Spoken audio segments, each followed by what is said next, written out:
¿Qué son las quinolonas? Las quinolonas son otro grupo de antibióticos que tienen una característica específica. Están formados por dos anillos bencénicos unidos entre sí. Además, tienen un nitrógeno en la posición 1, como vemos acá en la posición 1.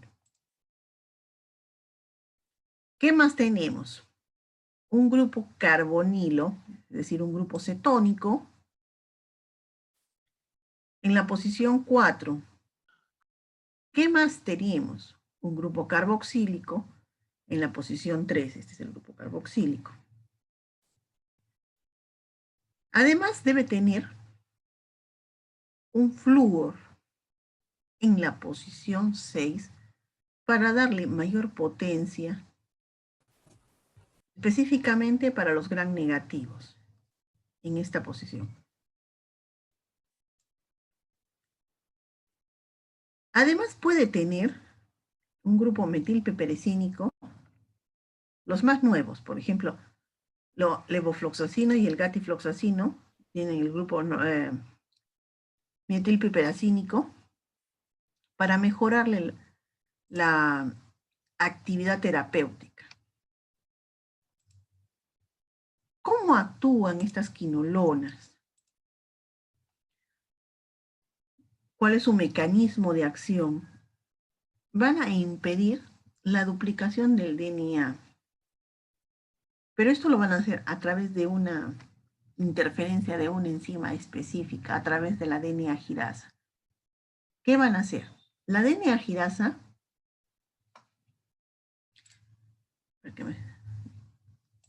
la DNA girasa tiene una función específica.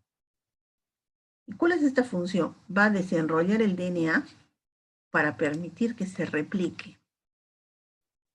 Si nosotros atacamos a la DNA girasa y no vamos a permitir que se desenrolle el DNA, ¿habrá o no habrá replicación del DNA?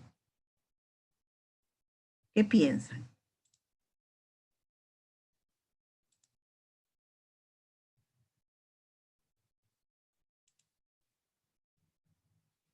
No va a haber replicación. A ver, lo vamos a poner un poco más claro en esta imagen. El DNA, este de acá, necesita una enzima específica que es la DNA girasa, que es estas rosaditas de acá. ¿Y qué van a hacer estas rosaditas? Van a desenrollarlo para que la DNA girasa permita que el ADN se replique y poder así duplicar la bacteria.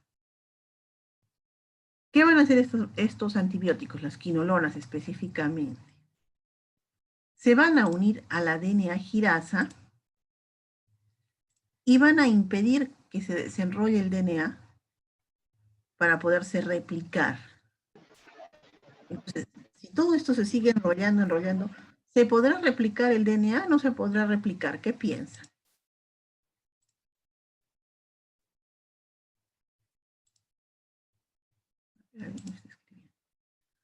Exacto, no se puede replicar. Y si no se replica, la bacteria se podrá reproducir, no se podrá reproducir. No, Miss. No, Miss. No, ni hablar. Entonces, por eso es que hay la muerte celular de la bacteria. La bacteria también tiene su propio mecanismo de defensa. ¿Y cuál es este mecanismo de defensa?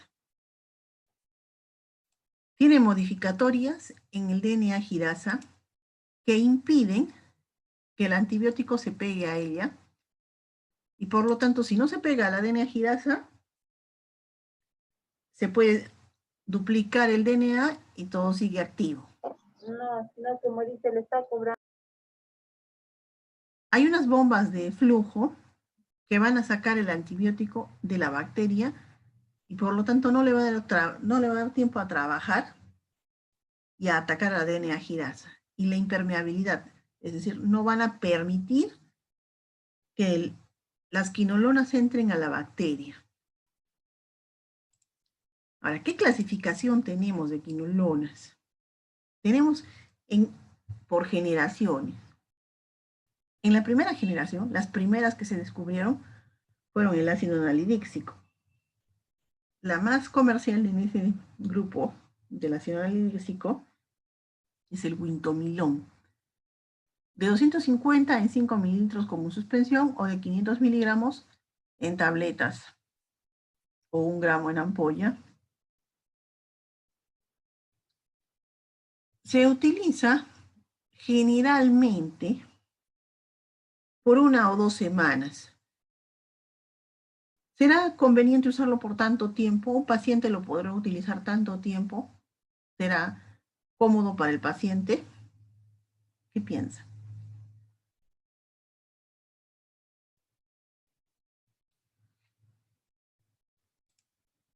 No, es un poco incómodo para un paciente usar un medicamento por 2 semanas, por lo que podría decirse que este medicamento ya está descontinuado, ya casi no se utiliza en realidad. Luego tenemos a las fluoroquinolonas, y las fluoroquinolonas tenemos la primera generación de fluoroquinolonas que se conoció, fue el norfloxacino. Actualmente todavía se utiliza bastante. El más conocido es el Norflomet, que viene de 400 miligramos en tabletas. Se utiliza una tableta cada 12 horas por 3 días. Es más cómodo que usarlo por 2 semanas, definitivamente. Los de segunda generación, el bandera, el ciprofloxacino, el más conocido, el Ciprolin con su nombre de marca, de 500 miligramos en tabletas, de 200 y 400 miligramos en solución para inyecciones. ¿Y cómo se utiliza? 500 miligramos 1 a 2 veces al día, dependiendo de la dosificación que dé el médico, de 3 a 5 días, pudiendo llegar hasta los 10 días de tratamiento. Y también existe en solución oftálmica o solución óptica, según prescripción médica. La tercera generación y la tercera generación que no se debe usar para nada en niños, ahí tenemos el levofloxacino y el moxifloxacino. El levofloxacino como no vaselina, de 500 y de 750 en comprimidos, y la moxifloxacina de 400 en tabletas, que generalmente se les utiliza para lo que serían vías respiratorias.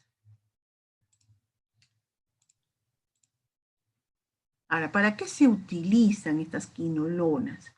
Las quinolonas genéricas, es decir, la primera generación de quinolonas, el ácido nalidíxico, por decirlo así, se le utilizaba mucho para infecciones urinarias no complicadas.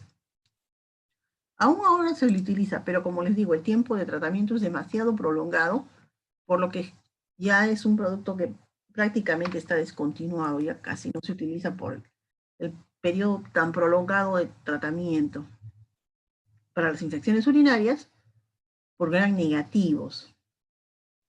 Ahora, las fluoroquinolonas, que son los más modernos, y los que tienen el flúor en la posición 6, los de primera generación, es decir, el norfloxacino, se utiliza específicamente para lo que es infecciones urinarias.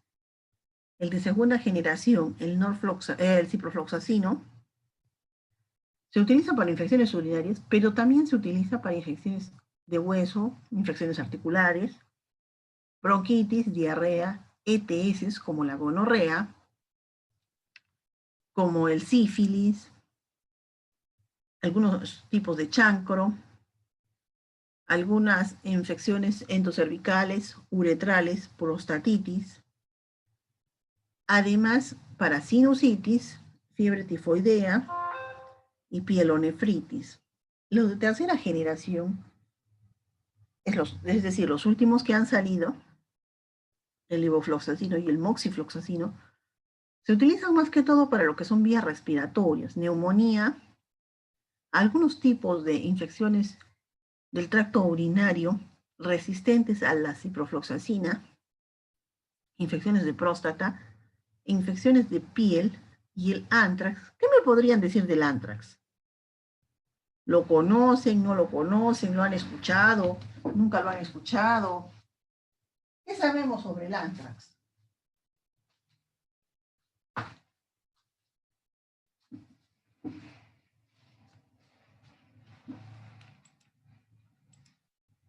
No lo conocen ya, entonces lo dejaríamos de tarea pues para que se entretengan. No, mi sí lo conozco. ¿Qué es pues entonces? ¿Quién lo conoce? ¿Quién me dijo que lo conocía? Yo, mi Débora. He escuchado hablar del antrax. ¿Qué has escuchado del antrax, Débora?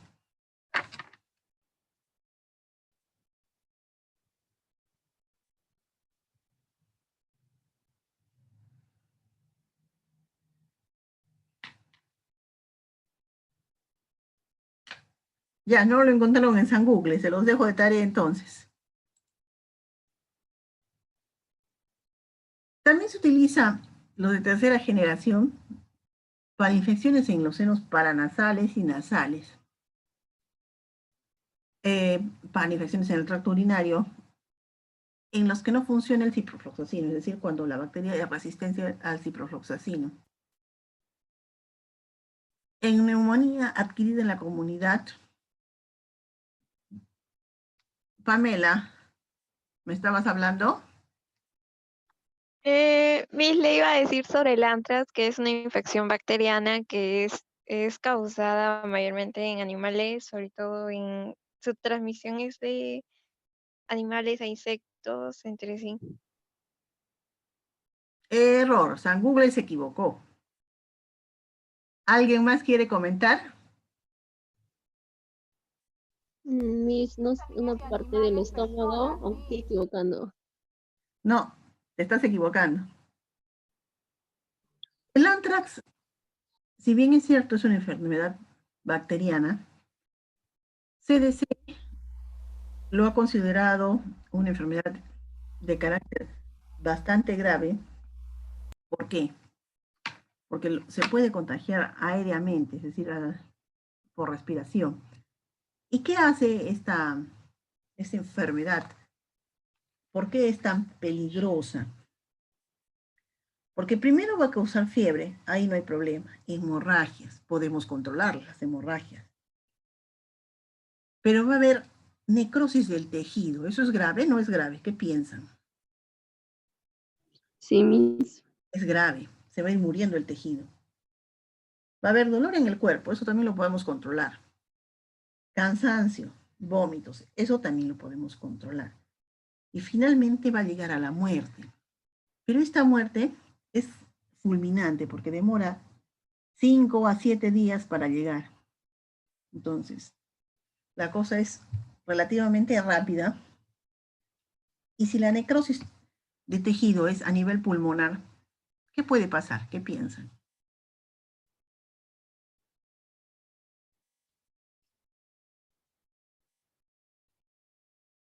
Hemos dicho que la necrosis es la muerte del tejido. Y si llega a mi pulmón y se muere mi pulmón, Ya no respira, Miss. ya no respiro. ¿Y es grave o no es grave? Sí, Es grave. Para este tipo de patologías se está utilizando los de tercera generación, específicamente el moxifloxacino. Se le está dejando más que todo para enfermedades graves, realmente complicadas, se utiliza el moxifloxacino. O eso es lo que dice la teoría, porque en la práctica se utiliza bastante en una forma indiscriminada, que no debería ser así, porque si estamos quemando las últimas generaciones de antibióticos y sale una enfermedad nueva, ¿qué nos queda para utilizar? Ya no nos va a quedar nada. Por eso digo, en teoría se debería dejar estos dos, la nueva generación, el levofloxacino y el moxifloxacino, para enfermedades graves, pero en la práctica no sucede esto. Además se les utiliza para sinusitis bacteriana, en algunos casos de bronquitis crónica, en neumonía, en algunos casos de tuberculosis, Tiene un espectro muy amplio porque todavía no ha generado tanta resistencia, por eso es que su espectro es bastante amplio. Acá les he puesto un poco de información sobre lo que es el anthrax, cómo se da la muerte tisular. Se contagia por aspiración, entra por las esporas a través de las vías respiratorias, o a través de un corte, o a través de alimentos contaminados. O sea, su etiología es diversa. Podemos adquirir el anthrax por muchas formas.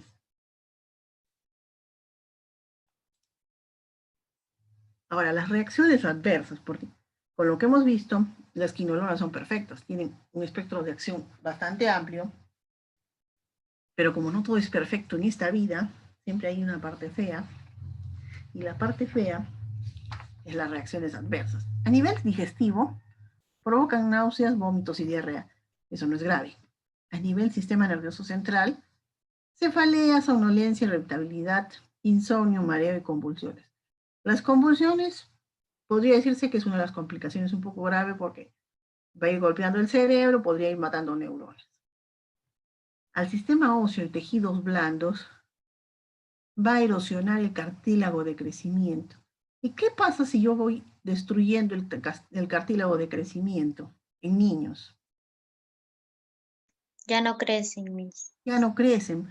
Por eso es que las quinolonas están contraindicadas para niños. Hasta la adolescencia están contraindicadas.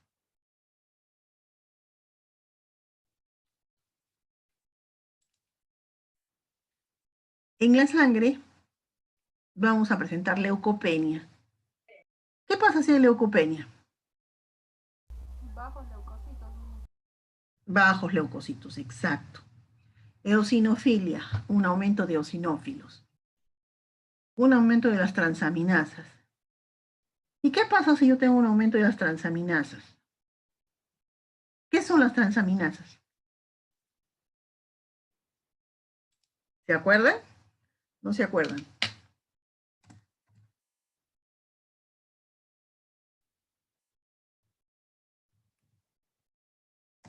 ¿Eso les dice algo, lo que acabo de escribir?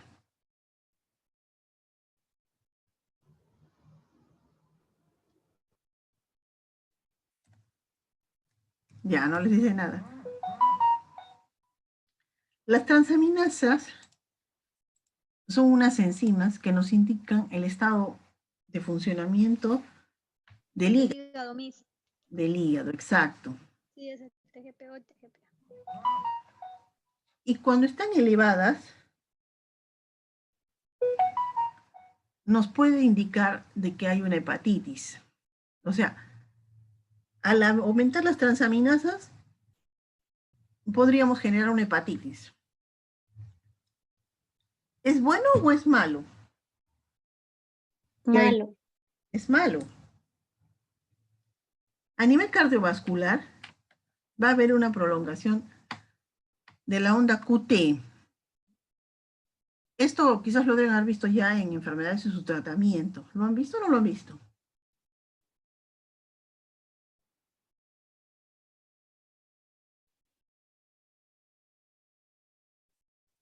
Si yo estiro la onda QT en un electrocardiograma, ¿qué va a pasar?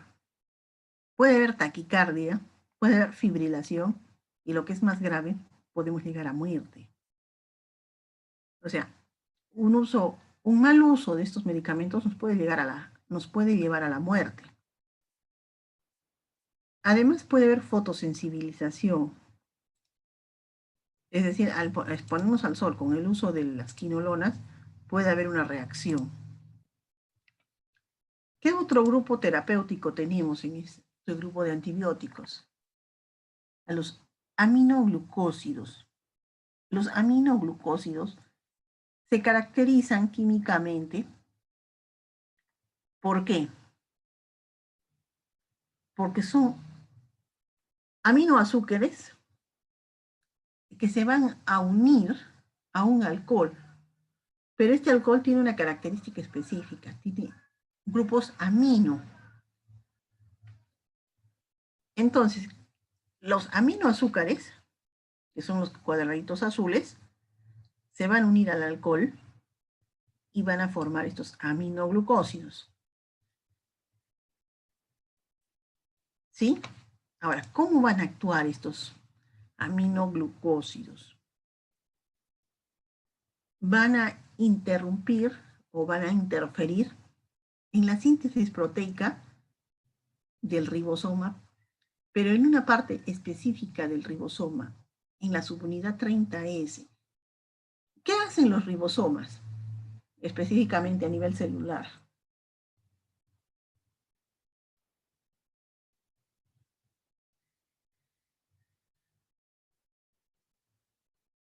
¿Lo dejo de tarea?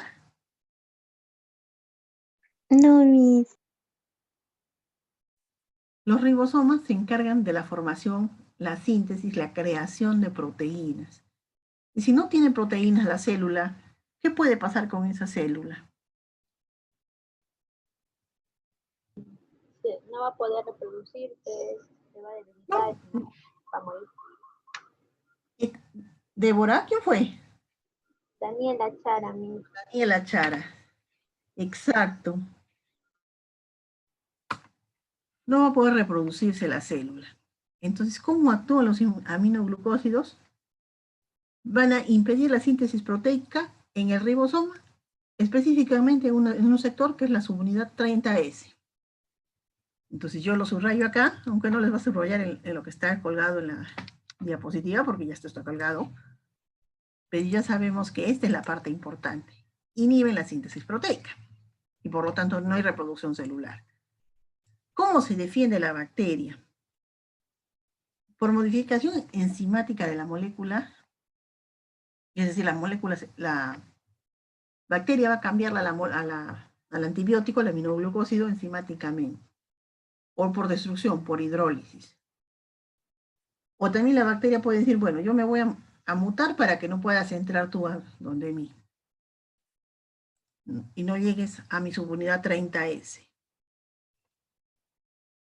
O al cerrar sus canales iónicos, para que no pueda entrar definitivamente por ningún lado el antibiótico. Esos son sus mecanismos de defensa, sus mecanismos de resistencia.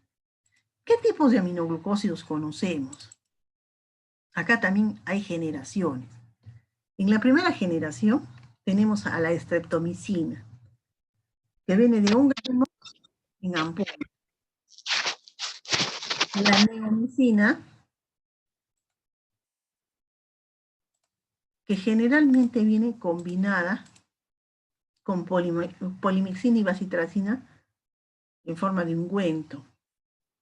En la segunda generación, la más conocida, la de más uso, es la gentamicina, con el nombre de Gentalin, de 80 y 160 miligramos en ampollas. Ojo, la gentamicina no viene en tabletas. ¿Por qué? Porque no se absorbe. Ningún aminoglucósido se puede absorber por vía oral. Eso es importante. No es que se me ocurra en el examen ponerles gentamicina o a un aminoglucósido que exista por vía oral. O que venga por vía oral. Ninguno viene por vía oral. De segunda generación también es la tobramicina, inyectable, conocido como Tobrex. En tercera generación tenemos la metilmicina, netromicina, también conocido con nombre de marca, de 100, 200 y 300 miligramos en ampolla. Y la amicacina, el más conocido de esta generación, o amiquin, de 500 miligramos y de 1 gramo en ampolla. ¿Para qué se utilizan? ¿Cuáles son sus usos? La streptomicina de la primera generación en tularemias. ¿Qué es la tularemia? Ahí sí ni creo que sepan qué es tularemia. ¿Saben o no saben? No, Miss. La tularemia es un tipo de infección generada por un parásito, que es la pulga. Lo contagia a los roedores, tipo conejitos, cuyes, liebres. ¿Y qué va a pasar con esto? va a generar fiebre, escalofríos, dolores de cabeza, diarrea, dolor muscular, dolor en la articulación, tos seca, debilidad progresiva. Y si no se trata, va a seguir la bacteria en sangre y va a empeorar la situación del paciente. Tularemia es un poco raro, no he visto casos en el Perú. Generalmente se da hacia el norte, es decir, en América del Norte, en Europa, casi no en el sur. Y luego tenemos la peste neumónica. ¿Qué es la peste neumónica? ¿La conocen? ¿No la conocen?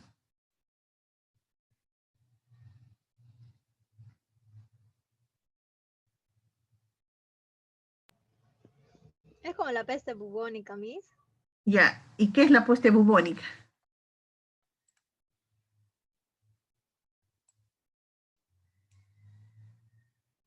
¿Quién me contestó? ¿Quién me dijo de la peste bubónica? Tania Mamani, Miss. Ya, ¿qué sabes de la peste bubónica? O sea, bueno, es lo que yo he escuchado, de que en un tiempo ha habido lo que es la peste, pero creo que ha sido en Europa que ha matado a un montón de personas, pero no, exactamente no. O sea, he escuchado, pero que eso sí hace tiempo. Ya, a ver, lo vamos a aclarar un poco. Miss, ¿es una infección a los pulmones? Sí, ¿quién me contestó? Eso sí estuvo mejor. Catherine Medina, Miss. Ah, Katy. Sí, es una infección a los pulmones. Miss, también es una Un poco de relación con lo que me ha dicho tu compañera, sí. Miss, A ver, ¿quién me está hablando ahora? Débora. A ver, Débora, Es ¿qué una, quieres acotar? es una ¿Qué? es una infección a los pulmones más severa. Sí. A ver, yo lo voy a completar la idea. La peste neumónica se produce a partir de qué? A ver, ¿quién me está hablando por el chat? Primero vamos a ver. Es una bacteria que alcanza los pulmones y causa neumonía. Sí, podría ser. Está un poco mejor. La peste neumónica en realidad es muy parecida o es hermana de la peste bubónica. ¿Por qué? La peste bubónica se transmite a través del ratón, de la rata. Pero la rata es el hospedero, no es el vector principal. El vector serían las pulgas de la rata. Si esta pulga está contaminada con la Yersinia pestis, esta pulga pica al humano o pica al ratón, pero con intereses en el humano, pica al humano, va a salir unos tipo forúnculos y a través de esto la bacteria, la Yersinia, va a empezar a circular por sangre, va a haber bastante escozor, edema, pero al estar ya por sangre va a llegar a tejido respiratorio. Si yo lo tengo en el sistema respiratorio y toso, y hay alguien en mi alrededor y aspira lo que yo he tosido o que he estornudado, va a recolectar la bacteria. ¿Y cómo se va a dar cuenta o cómo se va a manifestar en esta segunda persona? Básicamente con las características de una neumonía: tos seca, dificultad respiratoria, edema pulmonar y pudiendo llegar a la muerte. Ahora, lo que decía su compañera Tania de la peste bubónica. En 1700 hubo una infección que básicamente fue en Italia y Francia, más que todo en Italia, en la parte de Venecia. ¿Y qué pasaba? La gente moría por cantidad, una tercera parte de la población mundial murió en esa época, porque no sabían qué era, veían las picaduras, las ronchitas que generaba la picada, y de pronto se moría la gente como con neumonía, no podían detectar cuál era la causa. Era tal la cantidad de muertos que Ya lo único que hacían era apilaban los cadáveres y los quemaban. ¿Y qué hacían los médicos? Usaban unas máscaras específicas. Creo que tengo una imagen. Vamos a ver. Que son estas de acá, para evitar contagiarse. Y a partir de esto, nacen las famosas máscaras venecianas. Este es un estudio que han hecho el 2015 de la cantidad de casos que aún existen, no se ha erradicado del todo. Por ejemplo, nosotros en el Perú tenemos 66 contagiados y 7 muertos por la peste. Es una cantidad bastante, digamos, alta, teniendo en consideración que ya se conoce bastante información sobre este problema. Acá les he puesto un poco de información sobre cómo es la transmisión y lo que se debe saber sobre la peste. Ahora, la neomicina, también utilizada en la primera generación, sirve para lo que son heridas, cortaduras, quemaduras, para evitar infecciones y para otitis. En la segunda generación teníamos a la gentamicina y a la tobramicina. La gentamicina, básicamente infecciones urinarias, cuando las quinolonas no nos funcionan. Es decir, cuando el ciprofloxacino no funciona, podemos utilizar gentamicina. Para endocarditis, para infecciones severas por pseudomonas y septicemias. ¿Qué es una endocarditis?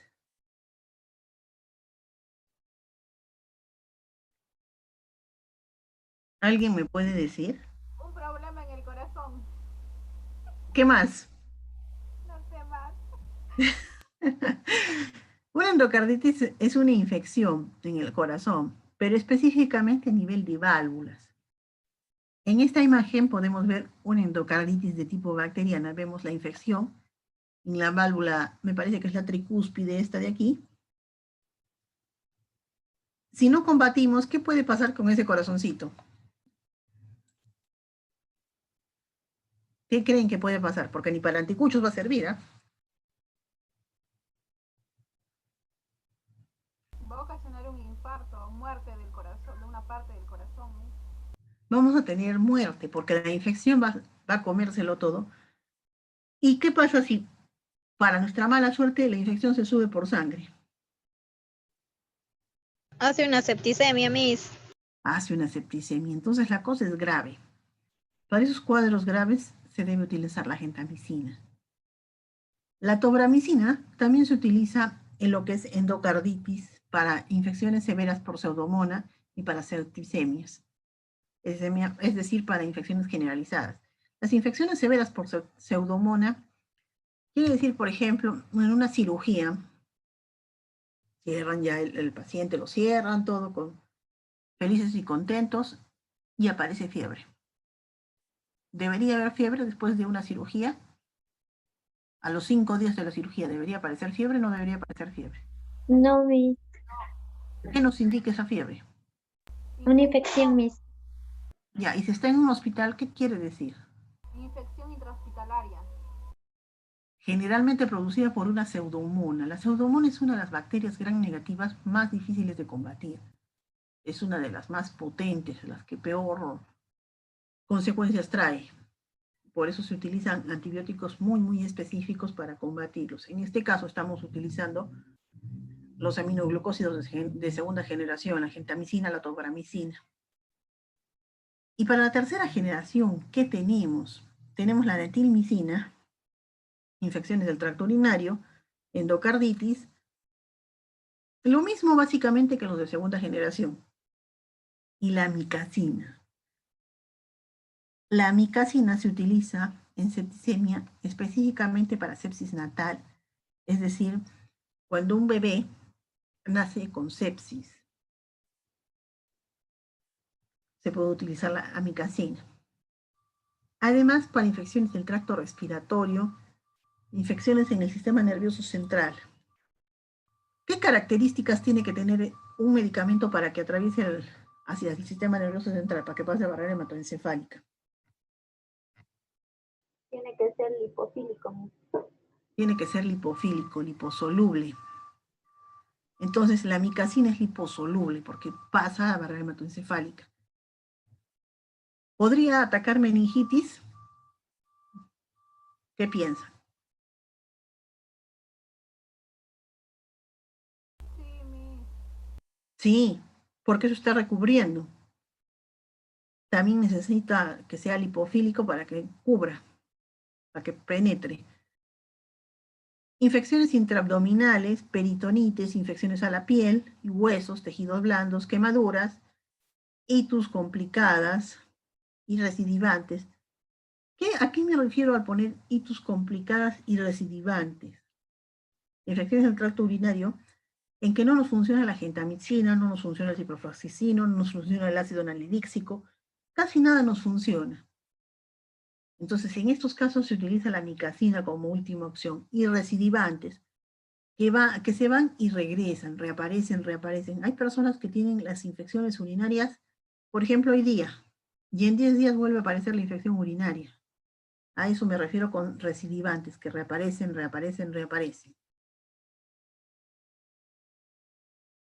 Seguimos. Miss, ¿y a qué se debe eso?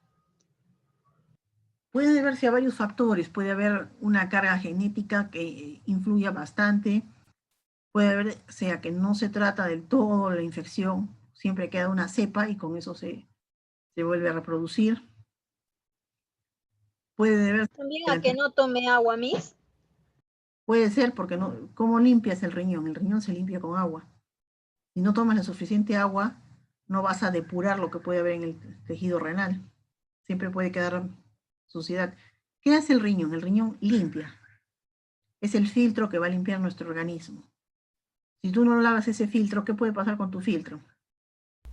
Se tapa, Miss. Se tapa, se infecta. Entonces hay que darle la suficiente agua a ese filtro para que el filtro no sufra a largo plazo.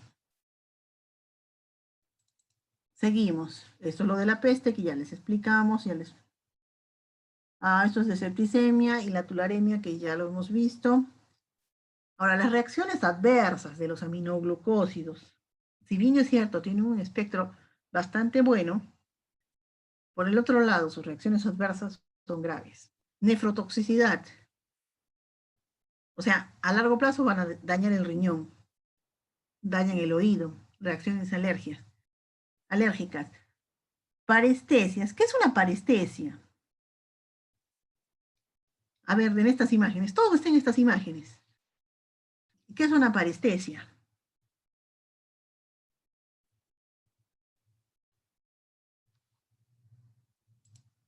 Parestesia es el adormecimiento tipo hormigueo de los pies, esta de acá. Y tetania, ¿qué será la tetania? Heridas como llagas en los miembros. La tetania es la contracción del músculo de manera involuntaria, esta de acá. Neuropatías periféricas con encefalopatías. Las neuropatías periféricas. Eso quiere decir que hay daño periférico de los nervios. Generalmente se da, o normalmente se da para los pacientes diabéticos, pero los aminoglucósidos van a generar, igual que los diabéticos, neuropatías. ¿Cómo se manifiestan estas neuropatías? Con la pérdida de sensación en los miembros externos, pies, dedos de la mano. Es decir, yo me puedo quemar y no siento el dolor de la quemadura. Se me puede cortar el dedo del pie y no siento el corte. Y si no siento, ¿qué pasa?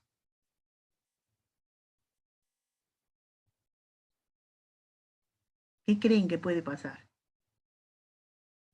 Miss se infecta y no va a sentir que se está infectando. Exacto, va a haber infección y no nos hemos dado cuenta, no hay tratamiento y la cosa se puede complicar. Puede haber una pérdida de peso, una hipotensión, una fibrosis pulmonar. ¿Qué es una fibrosis pulmonar?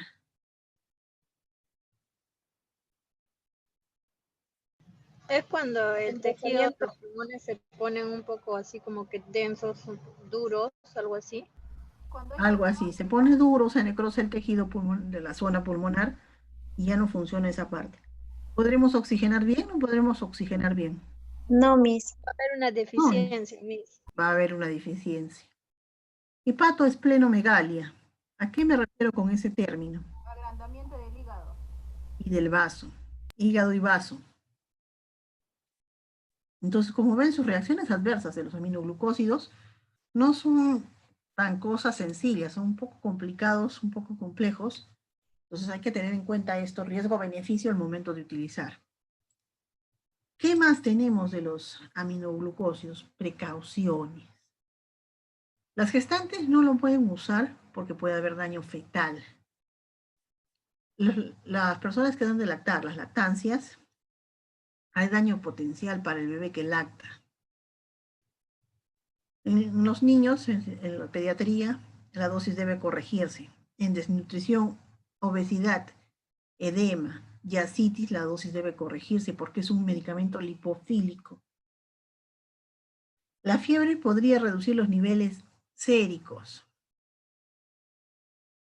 Los usos por vía endovenosa tiene que ser necesariamente en solución salina o destrozada. No podemos meterlo en solución polielectrolítica, no podemos meterlo en agua. Necesariamente tiene que ser en cualquiera de estos dos. O cloruro de sodio o dextrosa. En nada más puede mezclarse. Con esto visto, hemos terminado la primera parte de lo que vendría a ser antibióticos. ¿Alguna duda? ¿Todo claro? Miss, ¿por qué en norfloxacino decía que se puede dar por 3 días? ¿No No, todo antibiótico es por 7 días? no, depende del medicamento que se utilice y cada medicamento tiene su propio esquema. Los norfloxacinos son las quinolonas, su esquema de tratamiento es más corto porque sus efectos colaterales son más graves. ¿Alguna otra duda, consulta?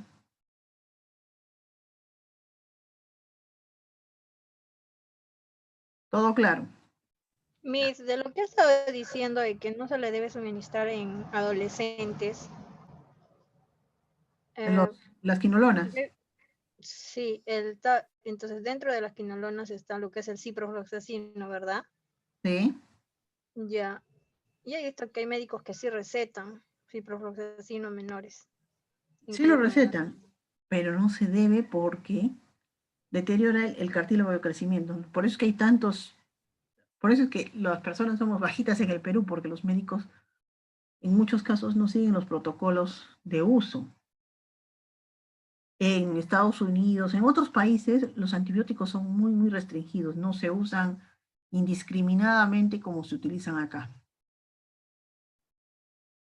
Acá tú puedes ir a una farmacia y lo compras como venta libre. En otros lados no. Hay más control del medicamento.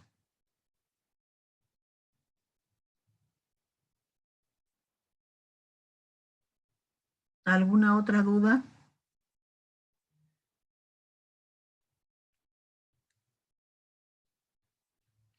Y en ese caso, ¿qué se le podría entonces recetar, digamos, a un adolescente o a un menor de edad que no sea quinolona y que de ¿Para repente qué, salga a algún otro medicamento?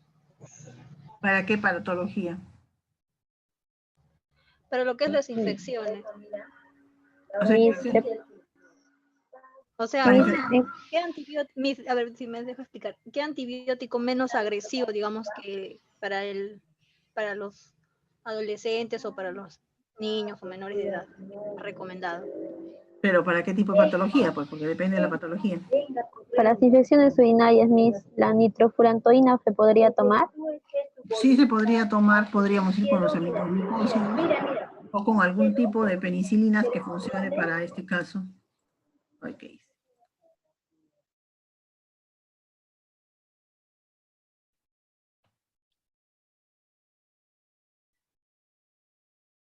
¿Todo claro? ¿Seguimos? Sí, Miss. Ya, perfecto. Entonces vamos a irnos. ¿Dónde está la otra? Ya la vi. porque también acá tenemos 30 diapositivas, tenemos que avanzar.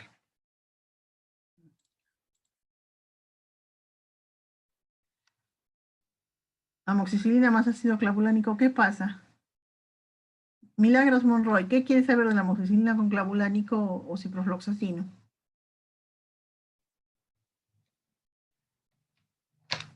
Para un niño, preferible la amoxicilina con clavulánico. Actúa mejor el ciprofloxacino, pero los colaterales hay que tenerlos presentes. Si es un niño, definitivamente me iría por el clavulánico. Si es un adulto, ciprofloxacino, definitivamente.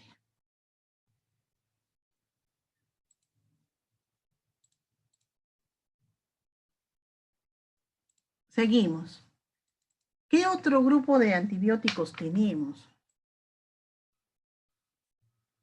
Los macrólidos. ¿Qué características químicas tienen? Un anillo lactona macrocíclico. Este es el anillo lactona macrocíclico. Este burrito de acá, este es el anillo lactona macrocíclico. La característica de este anillo es que es enorme. Tiene 14 carbonos para la eritromicina y claritromicina y acitromicina, 16 carbonos. El de origen natural es la eritromicina, los de origen sintético, semisintético, la acitromicina y la claritromicina. Su mecanismo de acción también es impidiendo la síntesis proteica a nivel del ribosoma, pero actúan en otra subunidad que vendría a ser la 50S. Tienen un efecto bactericida y bacteriostático, actúan a los dos niveles, pero dependen de la concentración que se utilice y de la sensibilidad de la bacteria que se vaya a utilizar o que se vaya a matar, ¿no? Sus mecanismos de resistencia de la bacteria. Bombas de flujo, es decir, ¿cómo lo va a sacar? A través de bombas, sacan el antibiótico, la bacteria. Hay una protección ribosómica de la bacteria hacia el antibiótico, es decir, la bacteria protege su ribosoma para que no entre el antibiótico a fastidiar.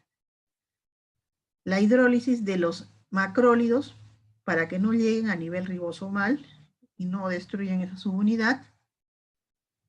Y mutaciones cromosómicas que alteran esta subunidad 50S, llega, pero no encuentra su sustrato necesario o no lo reconoce a su sustrato.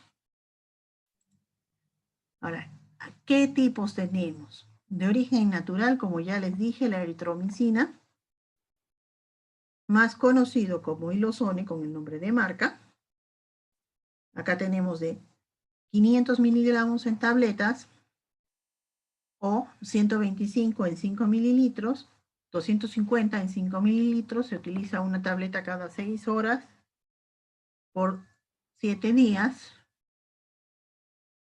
Igual las suspensiones se utilizan cada 6 horas. Las semisintéticas, tenemos la claritromicina o Claricit de 250 y de 500 en tabletas, de 125 y de 250 en 5 mililitros en suspensión. Se utiliza una cada 6 o 12 horas por 7 días. La citromicina o Citromax, el nombre más conocido, de 500 en tabletas, de 200 miligramos sobre 5 mililitros. En suspensión, una tableta cada 24 por 3 a 5 días. Y la suspensión 10 miligramos por kilo por día, por 3 días como máximo. ¿Para qué lo utilizamos estos macrólidos? La eritromicina en infecciones endocervicales, en algunos tipos de ETS, infecciones de uretras, conjuntivitis, gonorrea, sífilis, acné y enteritis. Las primeras imágenes que he puesto acá corresponden a la eritromicina. La claritromicina se utiliza en bronquitis aguda, otitis media, faringitis, neumonía, úlceras por Helicobacter pylori. ¿Qué genera el Helicobacter pylori? ya les dije úlceras, ¿qué son? Infecciones, Gastritis. gastritis, úlcera. Infecciones a la piel y tejidos graves. La citromicina, que es la más bandera, la que más se utiliza de este grupo, la uretritis para gonorrea, chancro, faringitis, neumonía, sinusitis, infecciones a la piel y tejidos graves. Actualmente también se le está utilizando a la citromicina para el tratamiento del COVID. Es un tratamiento empírico porque todavía no se ha comprobado su efecto real, por eso es que no lo he puesto acá, porque no es una cosa comprobada científicamente, no está realmente confirmado su uso. Hay muchos que dicen que sí funciona, hay otros que dicen que no funciona, entonces no es una cosa real el uso de la acitromicina a nivel del COVID. ¿Sabemos que es sífilis? Sí, Miss. Entonces no necesitamos ver esta imagen, me la salto. O la borro. ¿La dejo o la borro? Déjale nomás, Miss, igual sirve para que se informen un poquito más. Seguimos entonces. Las reacciones adversas de los macrólidos. Para la eritromicina, reacciones alérgicas, fiebre, eosinofilia. ¿Qué pasa si hay mucha eosinofilia?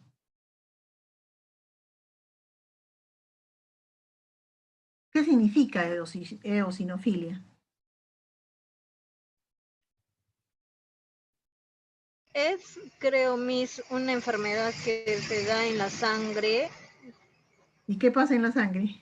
Tania, ¿verdad? Sí, Miss, pierde la cantidad de coagulación, o sea, no coagula, como que se puede desangrar una persona que tiene, creo, esa enfermedad. No. ¿Alguien más? ¿No? No. A ver. Uno por uno. Primero voy a quitar el sonido a todos porque no sé quién me está haciendo mucho ruido. Ahora sí. Los glóbulos blancos, Miss, empiezan a aumentar de manera descontrolada. Pero, ¿qué tipo de glóbulos blancos? Los eosinófilos, básicamente. ¿Y qué hacen los eosinófilos? ¿Cuándo aumentan?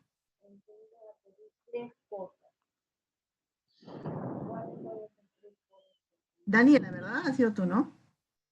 Sí, Miss. Los que van a aumentar son los eosinófilos. ¿Y qué van a generar?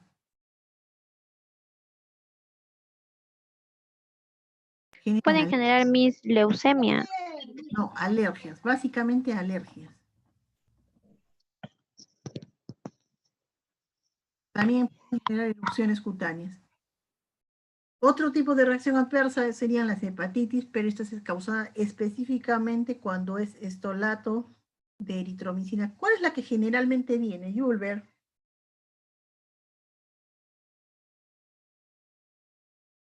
¿Está Julber?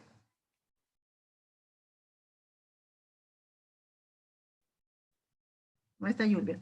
A ver, ¿quién más trabaja en farmacia? ¿Nadie trabaja en farmacia ahora? ¿Cuál es la pregunta, Miss?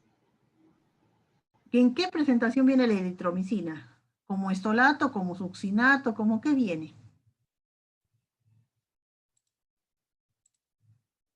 Julber, ¿cuál es la presentación de la eritromicina? ¿Cómo viene?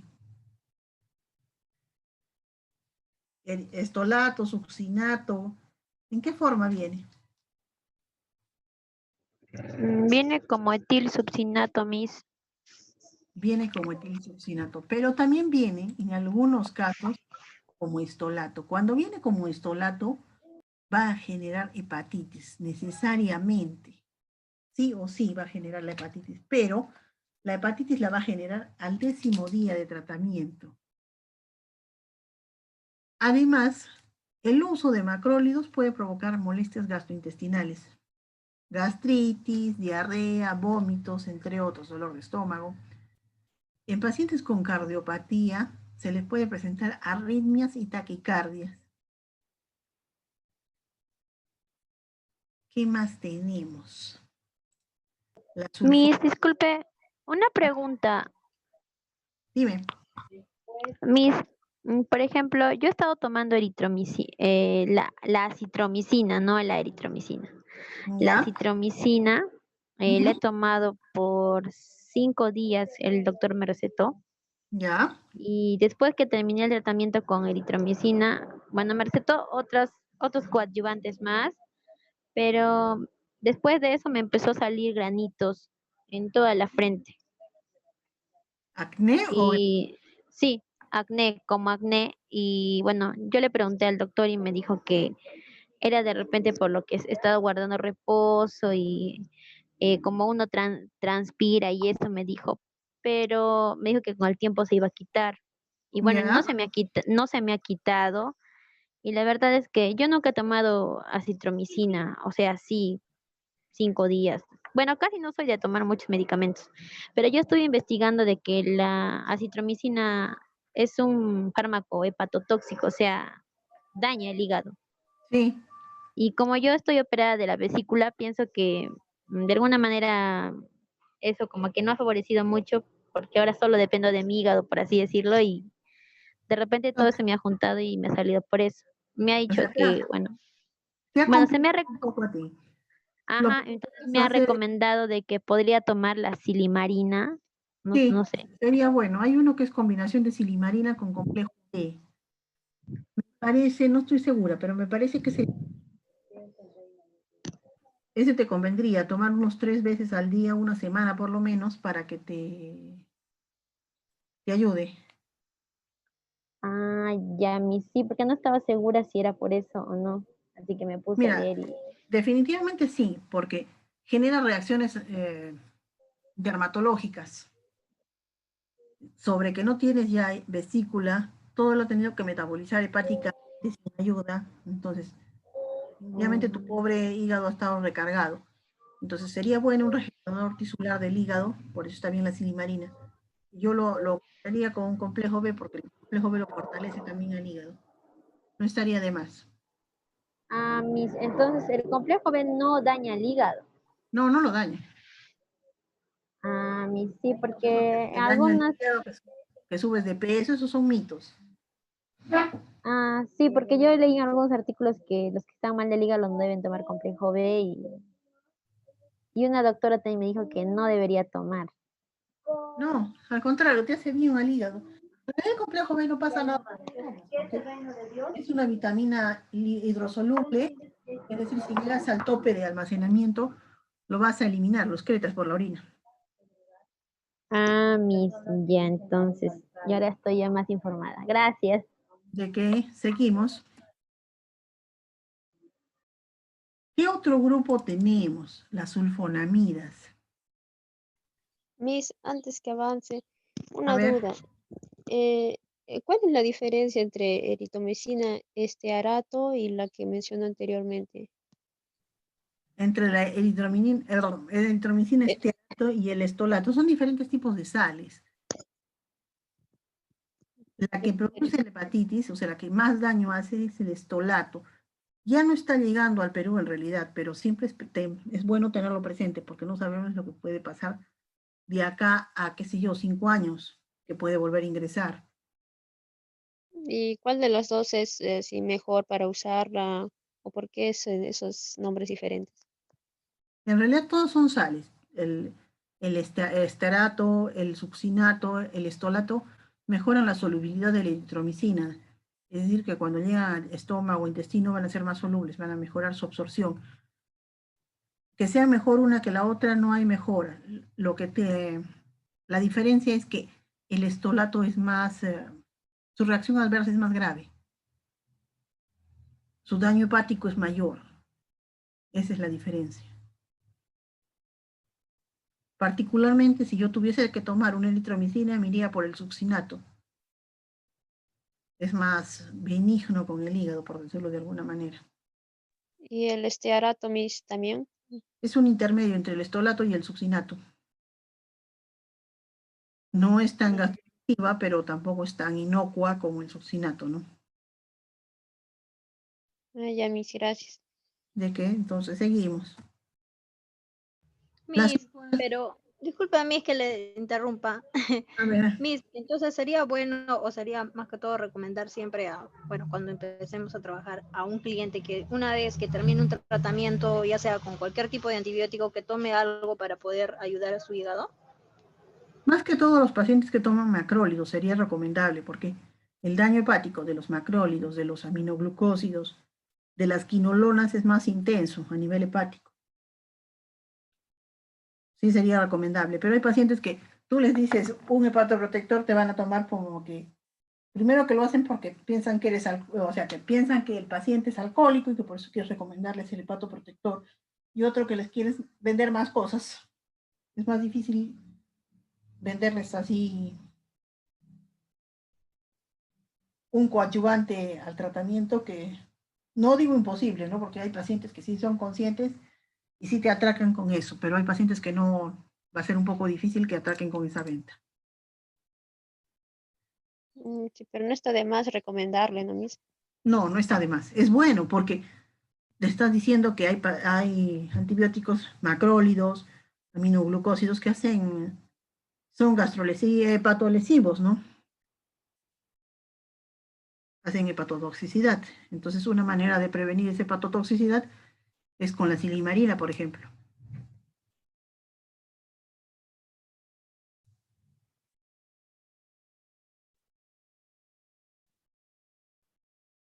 Miss, y las personas que tienen, digamos, insuficiencia hepática o problemas en el hígado, no es tan recomendable, digamos, que tomen macrólidos.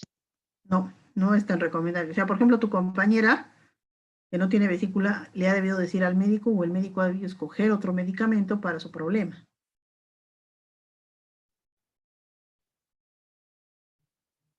Interesante, Miss. Gracias. De que ahora sí seguimos. Miss, con lo que está diciendo, entonces es prácticamente como que a los médicos poco les importa lo que el medicamento le puede hacer en el organismo al paciente. No estoy diciendo eso. Lo que digo es que hay que decirle todas las patologías al médico para que tenga bases de tratamiento. Ok, Miss. Ya, seguimos. Las sulfonamidas son derivados para aminobenzosulfonamida. Esa es su estructura química, la para-aminobenzosulfonamida. Este monstruo de acá abajo, esa es su estructura química. Ahora, ¿cómo se caracteriza su mecanismo de acción? Van a impedir la síntesis del ácido fólico. Una persona, bacteria, animal, ¿puede vivir sin ácido fólico o no puede vivir sin ácido fólico? No puede vivir. No, Miss. No podemos vivir sin ácido Depende. fólico. Entonces, si impedimos la síntesis del ácido fólico en la bacteria, ¿qué pasa con esa bacteria? Ya no va a tener fuerza para seguir viviendo. Se va a debilitar. La vamos a matar a la bacteria, simple y llanamente la vamos a matar a la bacteria. Ese es el mecanismo de acción de las sulfonamidas. Impiden la síntesis del ácido fólico. Su mecanismo de resistencia se da ¿por qué? Por la menor afinidad de la enzima, de las sulfonamidas hacia la enzima que fabrica el ácido fólico, que es la dihidroteroatosintetasa. Una disminución de la permeabilidad bacteriana, o sea, no va a poder entrar el antibiótico hacia la bacteria. Vías metabólicas alternas para fabricar el ácido fólico por parte de la bacteria. Una mayor producción de un metabolito esencial o de un antagonista del compuesto, es decir, de las sulfonamidas. Puede ser que la bacteria en prevención produzca grandes cantidades de ácido fólico y ya no necesite fabricar más, entonces ya no hay donde actúe las sulfonamidas. O que genere un antagonista del compuesto y lo neutraliza el compuesto. La sulfonamida. ¿Cómo se clasifican estas sulfonamidas? Se van a clasificar básicamente según su velocidad de absorción y excreción. Los agentes de rápida absorción y excreción, ahí tenemos el más conocido, el sulfametoxazol y la sulfadiazina. De muy escasa absorción, la sulfasalacina, que no se utiliza en realidad, eso es un cuentazo, ya no se utiliza. Las de principalmente uso tópico, la sulfadiazina de plata, la de acción prolongada y excreción lenta, la sulfadoxina. Ahora, el sulfametoxazol, que viene necesariamente asociado con el trimethoprim, con el nombre nombre comercial, Bactrim, el más conocido, de 400/80 o de 800/160 en tabletas, de 200/40, de 400/80 en suspensión. ¿Y cómo se toma? El de 800/160 cada 12 horas por 7 días. Y la suspensión también cada 12 horas por 7 días. A partir de los niños de 2 meses. La sulfacetamida es el Blef, también conocido. Se utiliza 1 a 2 gotas cada 2 o 3 horas. Por eso digo, es un producto que casi ya no se utiliza porque es demasiado frecuente, ¿no? Vamos a estar tomando que 12 veces al día, ni hablar. La sulfasalacina, 500 miligramos en tabletas cada 6 o a 12 horas. Y la sulfadiazina de plata viene en forma de crema o polvo, como nombre comercial de Sulfamed, el más conocido. ¿En qué caso se utiliza? Infecciones en las vías urinarias, noocardiosis. ¿Y qué es la noocardiosis? Es una enfermedad pulmonar bacteriana que se caracteriza por la necrosis del pulmón. Primero se forman abscesos y luego se necrosa el tejido. Y si se necrosa el tejido, ¿va a funcionar ese pulmón? No va a funcionar. No funciona, No funciona. La toxoplasmosis. ¿Qué es la toxoplasmosis? ¿Quién me puede decir? ¿Alguna idea, ilusión, esperanza?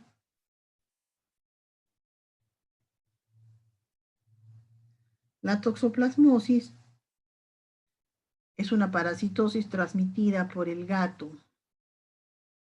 ¿Pero en dónde se da? Principalmente en las mujeres embarazadas. ¿A través de qué se transmite? Del gato, de las heces del gato. ¿Qué otras enfermedades puede curarse con la sulfonamida? Enfermedades inflamatorias intestinales, diarreas, la malaria, vaginitis, algunas infecciones gram positivas y gram negativas, infecciones respiratorias agudas, neumonías, bronquitis, sinusitis, infecciones de huesos y articulaciones, tifoidea, algunas ETS como el chancro, la gonorrea y septicemia. Les he puesto la siguiente diapositiva, que es la de la toxoplasmosis, para que la conozcan y sepan cómo prevenirla. Muy, muy peligroso en mujeres, sobre todo en pacientes con el sistema inmunológico disminuido. Peligrosísimo para el bebé porque va a venir convulsiones, malformaciones genéticas, agrandamiento del hígado y del vaso, la piel del bebé va a ser amarilla, problemas oculares, hasta ceguera puede llegar en el bebé. Las reacciones adversas de las sulfonamidas: hipersensibilidad, exantemas. ¿Qué son los exantemas? Son esas manchas rojizas como desescamadas que hay. Síndrome de Stevens-Johnson. ¿Qué es el síndrome de Stevens-Johnson? ¿Alguien sabe? Nadie sabe.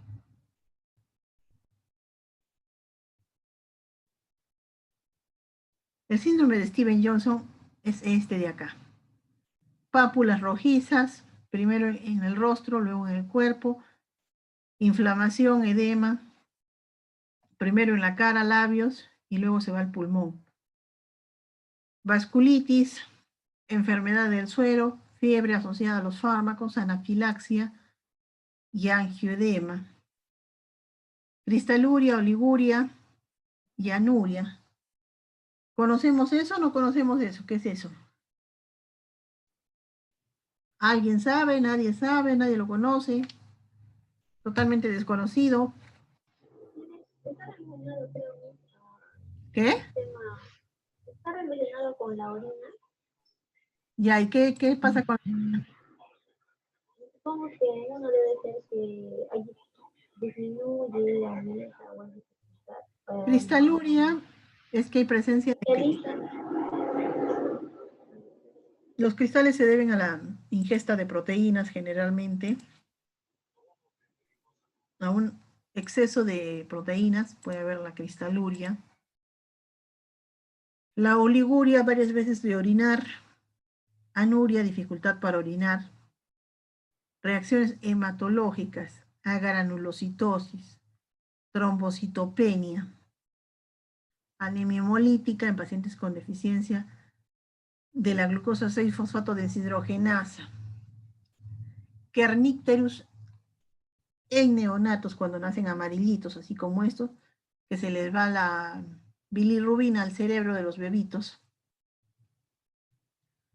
Fotosensibilidad, efectos neurológicos como insomnio y cefalea. La sulfasalacina puede reducir la absorción intestinal del folato. O sea, no solamente va a actuar a nivel bacteriano, sino también a nivel de nosotros. Este medicamento puede generar una deficiencia del folato en el paciente, generando una enfermedad intestinal inflamatoria que reduce la absorción, en especial si la ingesta de folatos en la dieta es inadecuada.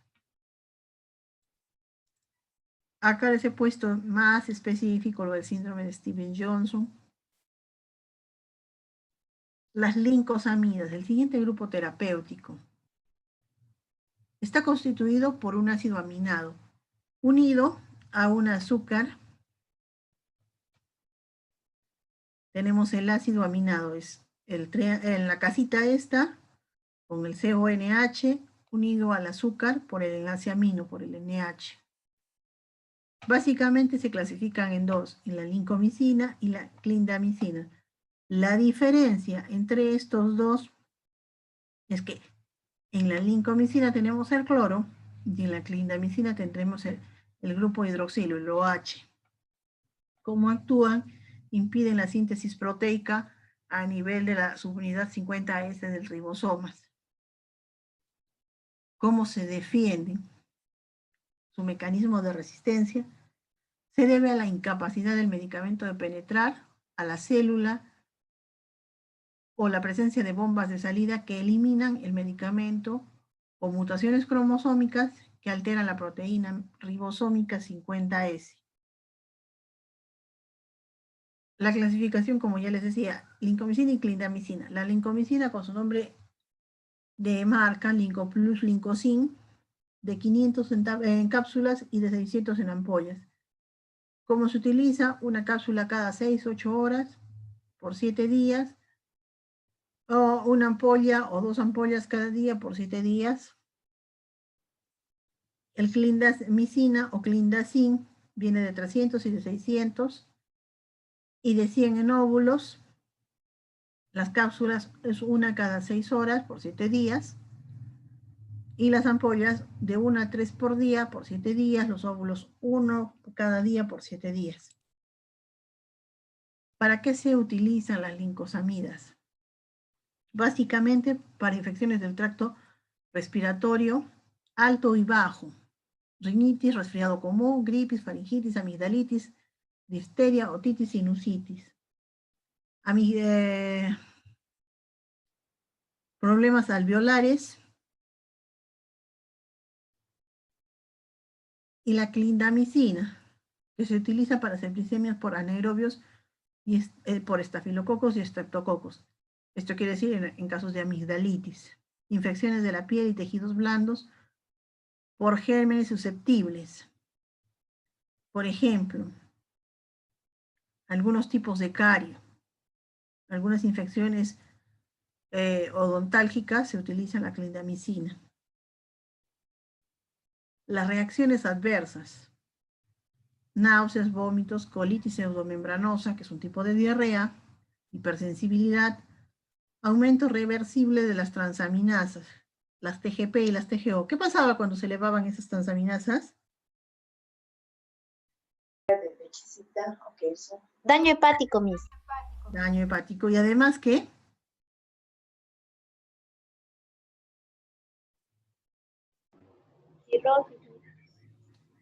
Hepatitis, Miss.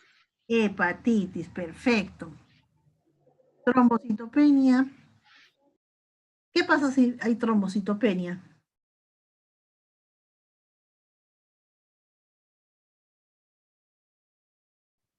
Las heridas no traerían, Miss, porque las No, plaquetas exacto, porque disminuyen. exacto. Gobierno la tierra. Granulocitopenia. ¿Y qué es la granulocitopenia?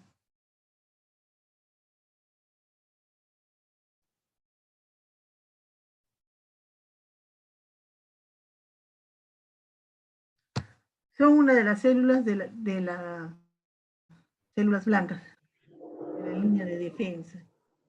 Si disminuyen, ¿qué va a pasar?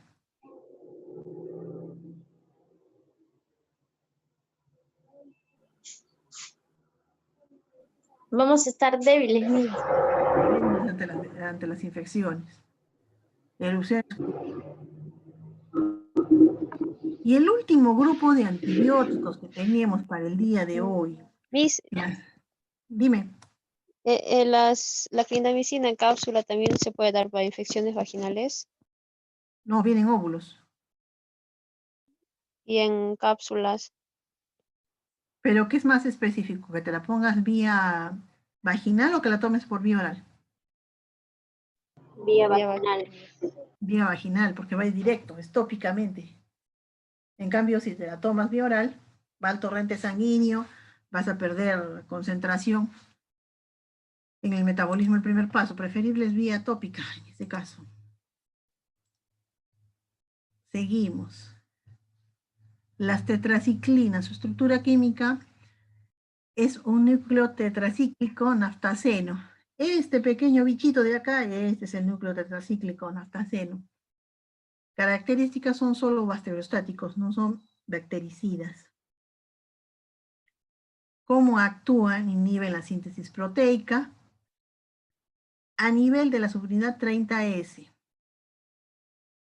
¿Cuál es la resistencia? Su mecanismo de defensa, mediada por plasmidos. ¿A qué se referirá con eso de mediado por plasmidos? Los plasmidos son partes genéticas de la bacteria. Si una bacteria ya la trataron con la tetraciclina, ya la conoce la tetraciclina, y le informa genéticamente a su vecina bacteria de cómo es la tetraciclina a través de los plasmidos. Le va a decir, oye bacteria, ¿sabes qué? Esta va a venir a impedir que nos reproduzcamos la proteína a nivel de la solubilidad 30S. Entonces yo te paso mi escudo para que te defiendas. Entonces la resistencia de la primera bacteria se la pasa a la segunda bacteria a través de esos plasmidos, que son pequeñas partes genéticas de la primera bacteria. Otro mecanismo de resistencia es la protección del ribosoma por parte de la bacteria. ¿Cómo se clasifican estas tetraciclinas? Según su espectro farmacocinético, de vida media corta, de vida media intermedia y de media larga. Los de vida media corta, ahí tenemos la clortetraciclina, que no existe en el Perú, la oxitetraciclina y la tetraciclina, que sí existen en el Perú. Las de vida intermedia, democleciclina y metaciclina, y las de media larga, la doxiciclina y la minociclina.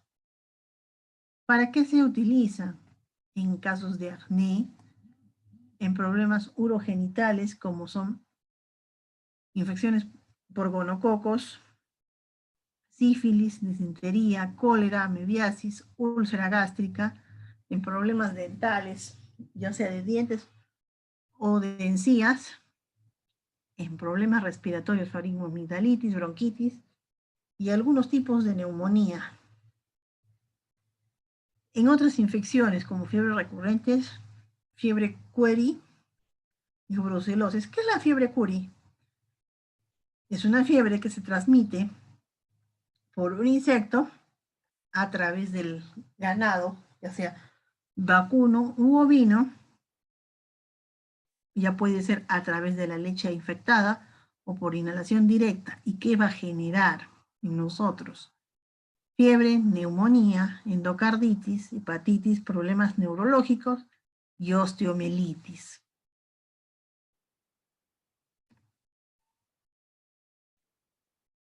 Luego tenemos sus efectos adversos.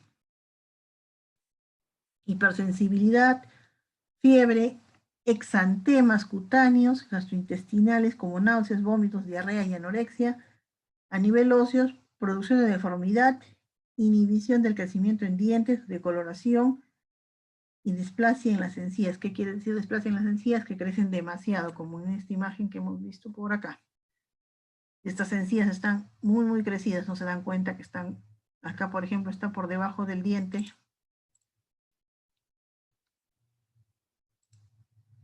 Cuando se utiliza tetraciclina en ungüentos oftálmicos, en algunos casos de, por ejemplo, en conjuntivitis,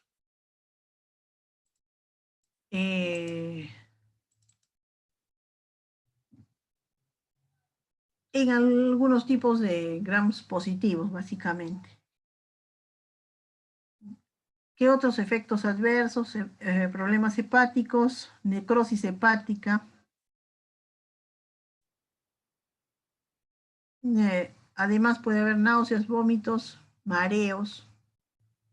Y las presentaciones que tenemos en nuestro medio, la oxitetraciclina como terramicina de 500 y de 250 en cápsulas al 0.5 gramos en crema, la tetraciclina es la tetraquilab de 500 miligramos, o al 1% como tetralan en crema, la doxiciclina como doxibiotic de 100 miligramos en cápsulas y en tabletas, y la minociclina como minocifar o acnemin en 100 miligramos en cápsulas.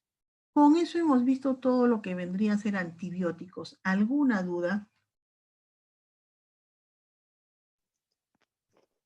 En el caso de la sulfamethoxazol y timetopima, ¿Ya? eso también se puede dar para infecciones estomacales. ¿Sí? Generalmente se utiliza para infecciones estomacales. Ya ¿Ya qué? yo una vez leí de un inserto de un medicamento, no recuerdo el nombre de marca de ese medicamento, pero decía que si, digamos, se lo da para una infección estomacal, podía tomarlo así cada 12 horas ¿Qué? por 3 A ver, repite, no te entendí. días.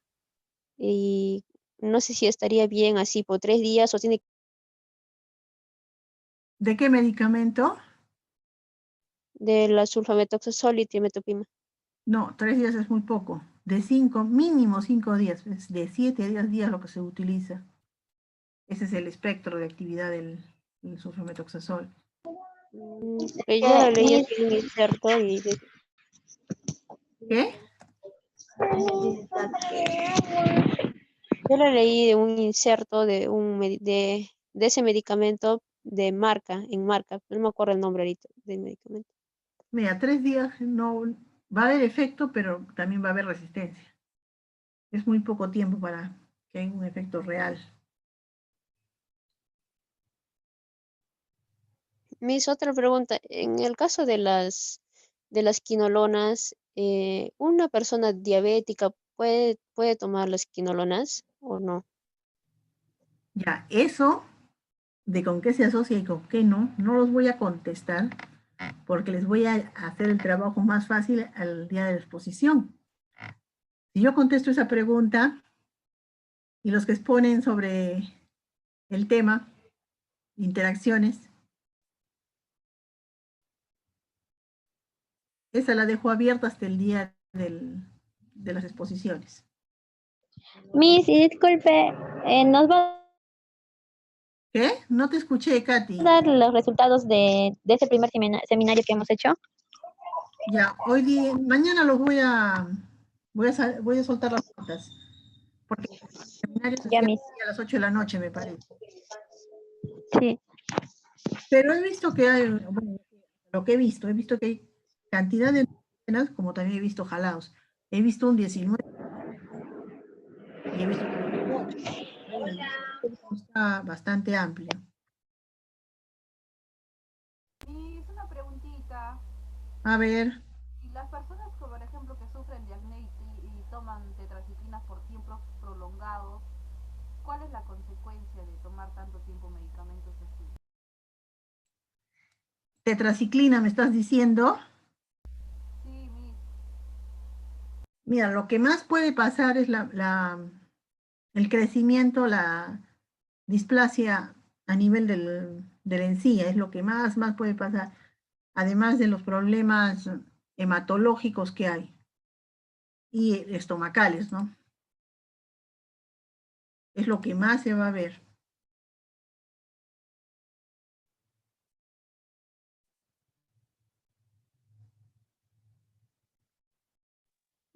Y en el caso de los menores de edad, de los niños, ¿a partir de los cuántos meses más o menos pueden ya empezar a tomar antibióticos? En realidad pueden empezar a partir del año, pero eso es muy relativo. Hay que tener mucho cuidado con el uso porque, como han visto, los efectos colaterales son, si bien es cierto, por un lado son bastante buenos los antibióticos, por otro lado, los colaterales, y más en niños, son graves. Entonces hay que ver riesgo-beneficio. Yo digo, porque yo lo he visto, lo veo bastante en mi práctica profesional diaria. Hay muchas mamás que vienen con un niño resfriado y vienen por una amoxicilina. ¿Compensará por un resfrío utilizar un antibiótico? Yo creo que no. Pero tú le dices a la mamá, no, se va más allá y compra el antibiótico. Miss, en ese caso, ¿usted qué le recomendaría? Yo recomiendo no usar el antibiótico si no es... No, pero en reemplazo, bueno, O en sea, solo, ¿qué vendo en vez del antibiótico? sí. Dependiendo de los síntomas, pero ahí, por ejemplo, me gusta el Hedera helix, uno de los que más me gusta recomendar, el paltomiel, me gusta también recomendarlo. Pues El funciona bastante. grifantil, ¿El qué? el grifantil. Sí, también no está malo. Yo prefiero cuando son pequeños los niños, es decir, 2 años, irme por productos naturales, porque sus efectos colaterales son más benignos, no tienen tantos problemas. He preferido eso en los niños pequeños. Pero hay mamás que no, por más que tú les expliques, siempre quieren su antibiótico.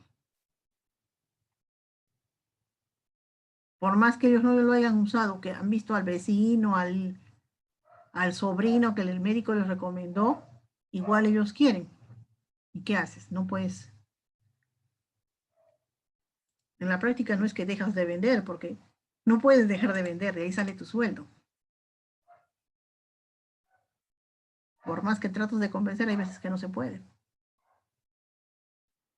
Miss, hay una conocida que tiene una bebé de 1 año y medio aproximadamente. Entonces ella suele enfermarse de infecciones urinarias, la pequeña. Y Ya. antes le daba la amoxicilina más ácido clavulánico. Ujú. Y ahora se enfermó muy mal, le llevaron al hospital y le pusieron megacilina de 1 millón inyectable. Mira, es preferible la megacilina a los aminoglucósidos, definitivamente. Porque es 1 año y medio, recién está empezando. Es pequeñita. Un aminoglucósido de nefrotoxicidad o toxicidad. Cuando esté más grande va a usarlos, no, ni hablar. Preferible la megacilina.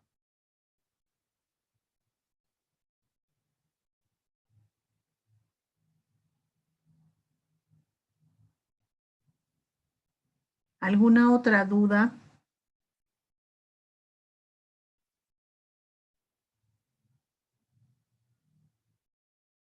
¿Todo claro? Sí, Miss, estuvo interesante Perfecto. la clase. Perfecto. Entonces vamos a ver lo último que nos falta para ver el día de hoy. Es esto de acá. Ya casi todos tienen su tema de exposición. Ahora, No, Miss, no. ya. Me faltaba de juro, no, juro sí tenía. De Mamani hacia abajo. De Mamani Anco. Mamani Anco va a ser ácido acetilsalicílico. Apunten. Medina Romero, salicilato de metilo. Medina Varas, paracetamol. Mesa Quispe, metamisol. Monroy Zulca, ibuprofeno. Noa Vargas, naproxeno. Ochoa Mamani, ketoprofeno. Ahora, ¿quién me habla por acá? Marisa Maldonado. Maldonado, pues ya le dije el tema, ¿o no? Y ahorita vamos a ver los que faltan. Pauro Quispe, indometacina. Paco Cana, diclofenaco sódico. Gea Guardia, diclofenaco potásico. Quispe Fierro, keterolaco. Quispe, meloxicam. Quispe Sonco, piroxicam. Sarcotaca, ácido mefenámico. Ticona Fernández, clonixinato de lisina. Ticona Supo, Celecopsip. Vargas Mamani, Parecopsip. Zavala Mamani, Valdecopsip. Zavala Velázquez, Heterocopsip. Ahora, ¿quién no tiene tema? A ver, acá me están escribiendo.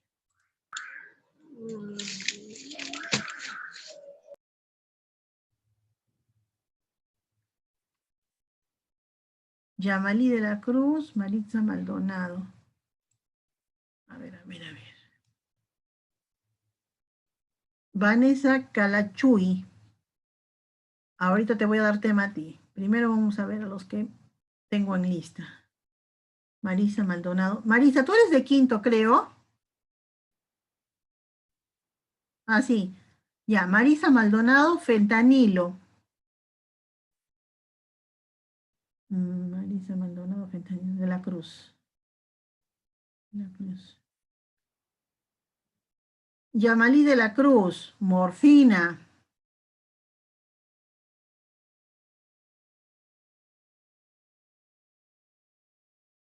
Y Vanessa Calachuy. He puesto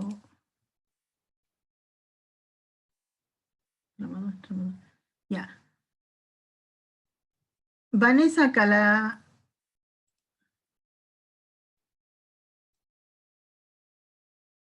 Calucci, ¿de qué semestre eres?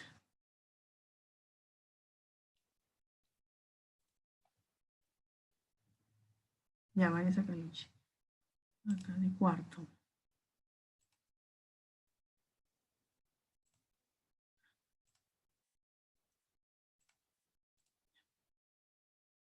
¿Cómo es?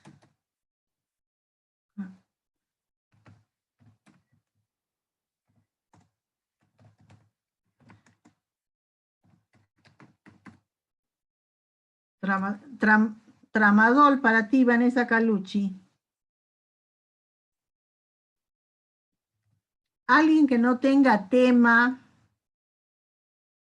Buenas tardes, disculpe. Son los temas que o sea, quedan pendientes para exponer, que dijo la clase pasada. Sí, Yamir. Ya me disculpe. Alguien que le falte tema. Todos tienen tema. A ver, ¿quién me está ahora hablando? Chacnama. Sí, Catherine. 3 diapositivas, tienen que poner interacciones farmacológicas y de alimentos y nombres de marcas que existan en el Perú. Rosa Chacnama, ¿de qué semestre?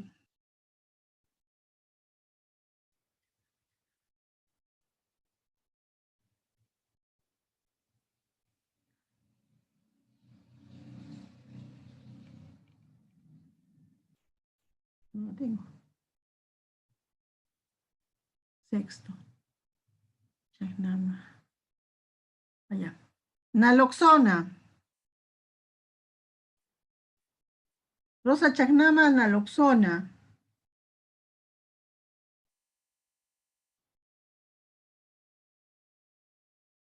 Alguien que le falte tema.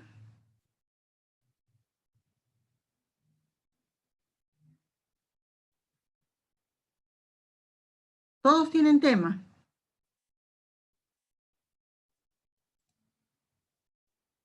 Rosa Gamero. Gamero. Eritromicina, tú ya tienes el tema, Rosa Gamero.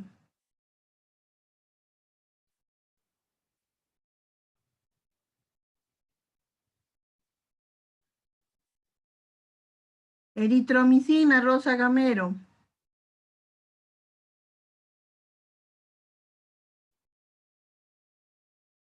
Vanessa Calucci, te he dado un tema, tramadol.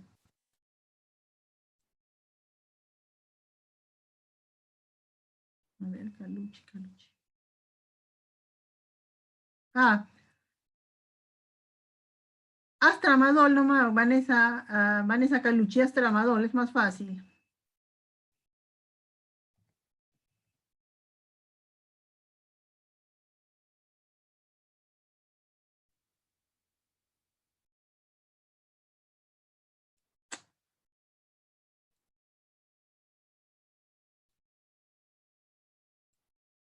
Ya, todos tienen su tema, todos saben lo que tienen que hacer con esto, ¿cierto?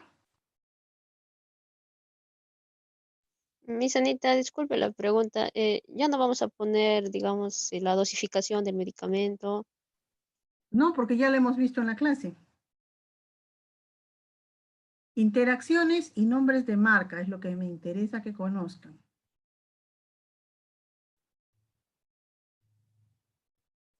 Miss, una consulta.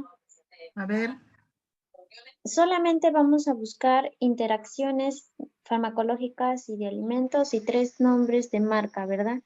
Exacto, eso es lo que quiero que hagan. Ya. El trabajo, Miss, ¿se lo vamos a pasar en Word o en diapositivas? En diapositivas. Ahora voy a crear el acceso para los que faltan en la plataforma. Y lo vamos a ver esto el día del examen, es decir, la próxima semana. Ah, no, la próxima semana no, la siguiente semana. La próxima semana damos el examen. La siguiente semana exponemos. Gracias, Miss. Ya. ¿Alguna otra duda, consulta o algo? ¿O todo está claro como el agua? Me disculpe, o sea, la siguiente semana es examen de su curso nada más, o no sabe si es de todos. La siguiente semana inician los exámenes. Ya, mis gracias. ¿De qué, Yamir? ¿Alguna otra duda?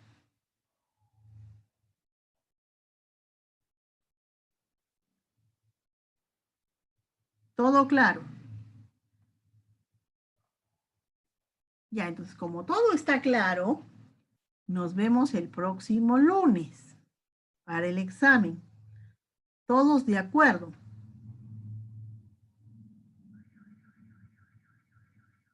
Miss, en el caso de a nosotros los que nos dio el último los temas, no le vamos a poner tampoco indicaciones solamente de frente, interacciones y nombres comerciales. Exacto, igual que sus compañeros del primer grupo, lo mismo quiero.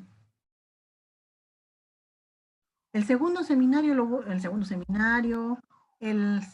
grupo de exposición lo voy a llamar AINES para que puedan colgar los del segundo grupo. ¿Hasta qué día tenemos para poder enviarlo, Miss? ¿Hasta qué día tienen para poder enviarlo? Como es poquito, lo voy a dejar hasta el próximo lunes. ¿Les parece? Miss, está bien. Ya. Mis, a los que ya les presentamos ¿No nos va a corregir para poder modificar nuestro tema? No, con lo que han hecho, con eso tienen que exponer. Ay, mi, no sea mala. El profesor tiene más tiempo. Aunque no crean, yo también tengo cosas que hacer. No voy a corregir tantos trabajos uno por uno. Lo voy a corregir el día del examen, el día que expongan. A ver, me están poniendo. El segundo seminario lo va a activar de antibióticos. ¿Quieren un segundo seminario? No he hecho. No, mi, así no. Por eso pregunto. Si quieren, para hacer. Pues si no quieren, no hago, porque no he hecho. No, mi, es que no den ideas. Ya, entonces no hago segundo seminario. Si hay nota encima del examen, sí, mis, hago un segundo seminario. Ya, entonces no hay segundo seminario. Nos vemos el próximo lunes para el examen. Estudien. No se Miss, olviden entra todo, hasta el último tema, ¿verdad? hasta lo de ahorita. Ya, listo, Miss. ¿Cuándo voy a colgar las respuestas del primer seminario? Mañana las voy a activar para dar chance a que todos me entreguen el seminario y nadie se quede por fuera.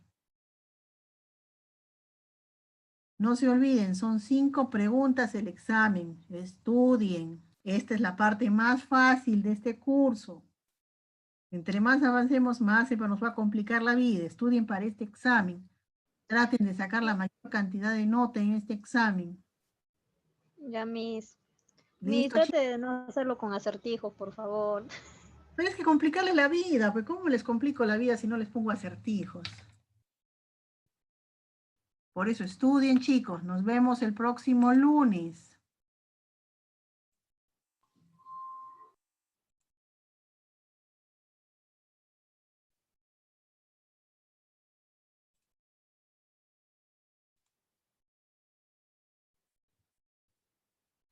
Mi, ya se fue. No, acá estoy, pero ya me estoy yendo. ¿Quieren algo? Ya, mi, quería saber. Quería escuchar una opinión de usted sobre el tratamiento que estaban usando para la COVID, como la citromicina, la prednisona. ¿Ya no se va a vender en boticas o es que ya no se va a usar ese tipo de tratamiento? No, se está Normal. usando todavía, sino que no existe algo que diga es 100% seguro, funciona. Hay estudios que dicen que funciona, pero también hay estudios que dicen que no funciona. No hay nada escrito en piedra todavía para el tratamiento del COVID. Como puede funcionar, puede no funcionar. Y con respecto a la ivermectina, ya no se está rotando en establecimientos como al principio. Creo que varios establecimientos se han quedado con bastante mercadería. Es que no se está rotando, ¿por qué? Porque el ministerio lo está dando gratuito. Entonces, entre que te lo compren, o cueste en 30 y tantos, entre que lo compren con 30 y tantos, o que te lo den gratuito, prefiero porque me lo den gratuito.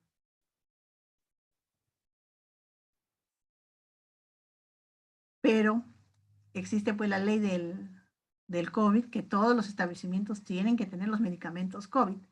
Así sea uno, pero tienes que tenerlo.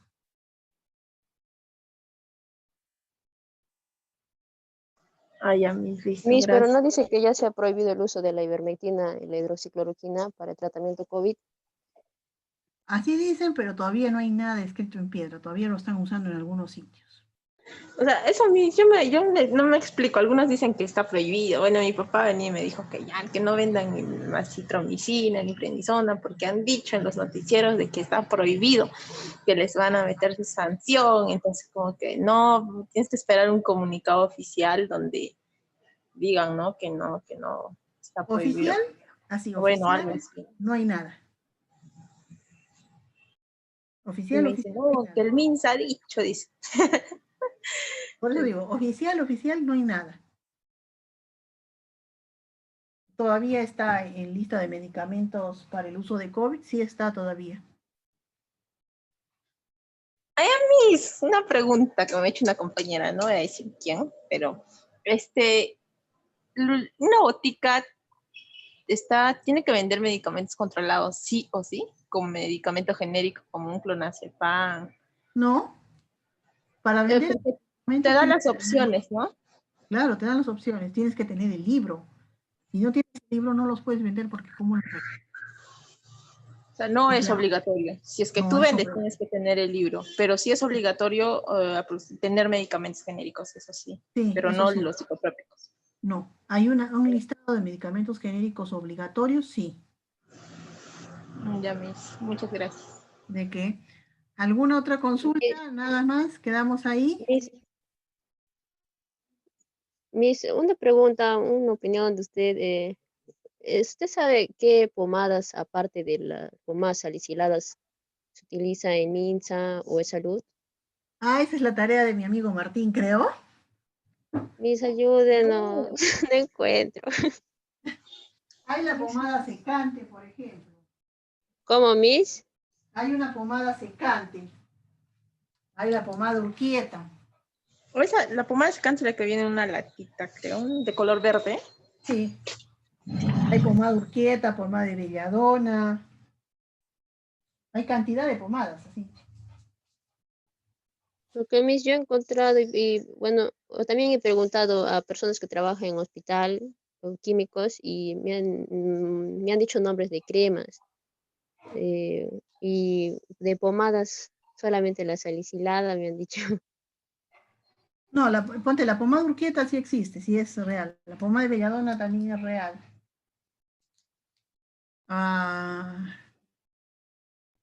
Pomada de azufre también. Y ya ocurre más, tienes que buscar.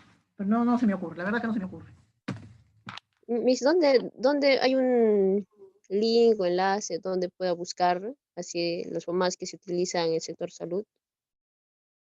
Ay, la verdad que no sé, ni idea. Pero Una tarea invisible.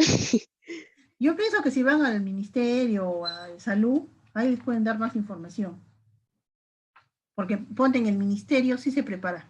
Ahí sí se preparaba.